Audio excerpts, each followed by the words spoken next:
Magpul FMG9, the official I can't believe it's not butter gun of NX regulars.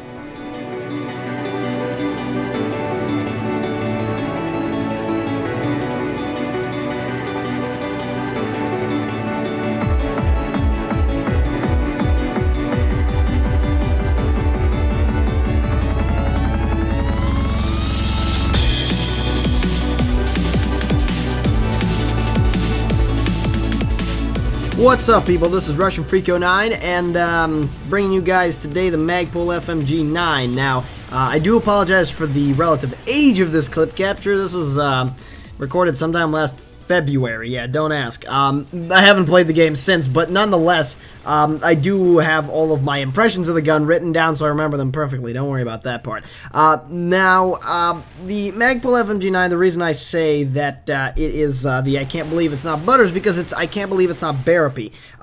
Basically, the way it goes is that back when Combat Arms was doing its update for the rural estate map, along with other things, it seemed to be running relatively low on ideas, as evidenced by the fact that they were actually getting the community to do their work for them and design them a map. This is why I believe was the first one, the European one, which was followed then by Oil Rig. Long story short, Nexon was getting lazy or just tired, and they decided to copy-paste some guns while they were at it. This is essentially a Berapi that's reskinned and has a different sound and slightly different stats, but the essence is as follows. In real life, the FMG9 is a gun that's very, very high on portability, literally, because I believe it was FPS Russia that did this, showed how it like unfolds, and you can see that in the animation as you draw it.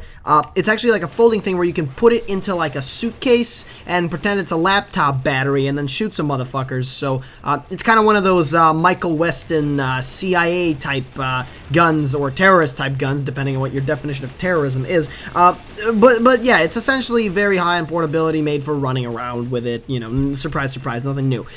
It's low damage, again, nothing new. High fire rate, and it's got a low mag capacity for the fire rate, which is a problem because obviously you run out of ammo after 1 or 2 kills. Here's the issue though, it drains the mag not as fast as the Berapi. It's close, but not as fast.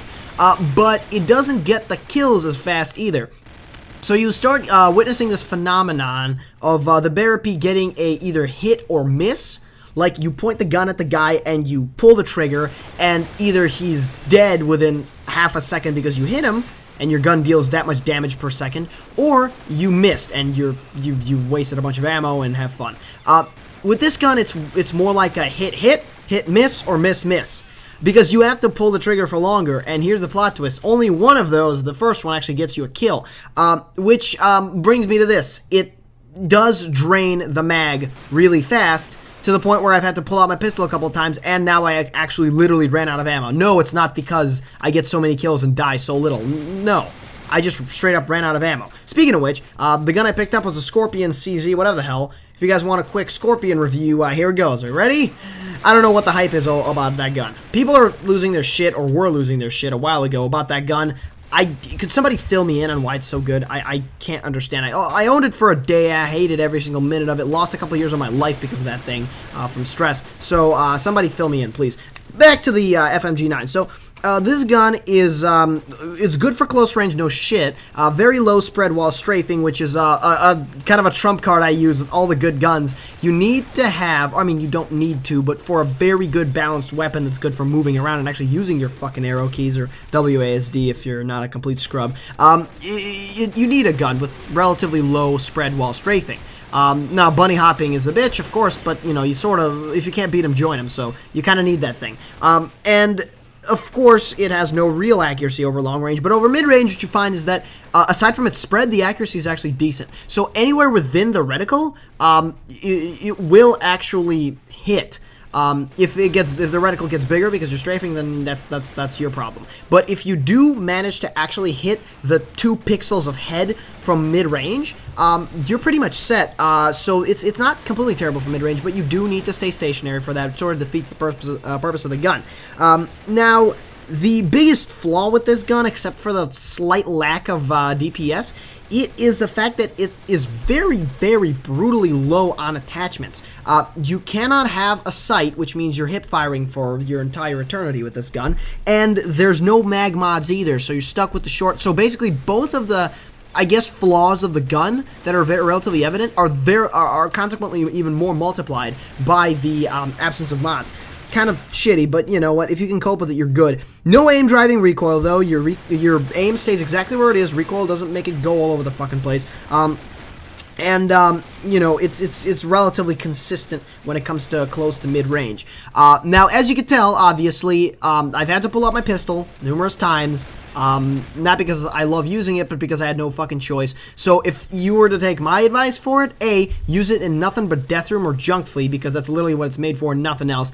B, strap on, what are you fucking, a Recon Vest and a Cyclops Bandana, or I don't know what the hell they have nowadays, it's super fucking fast. And go ham really close range with it, because if you miss, you're fucked, so you need to have your opponent's torso, to say it nicely, fill up your entire fucking screen. And third, don't buy this gun. No, I'm not going to say that. Look, again, the pistol. Execution style. But in actuality, the Berapi is a whole hell of a lot better, at least from what I could understand. There is a Berapi review floating around in the godforsaken part of my channel I call Combat Arms Gun Reviews. Go look that shit up. It's kind of entertaining. Yeah, that's the gun for you. I hope that helps. But I'll be putting out a few more Combat Arms videos, but in general, I'm wrapping this kind of section up, and I'm moving towards games that don't waste my life, like, you know, GTA, The Crew, etc., etc. Although The Crew, the jury's still out on that. Anyway, I'll catch you guys in a bit. Any opinions you have, please deposit them in the comments, and I will be releasing a little bit more relatively shortly.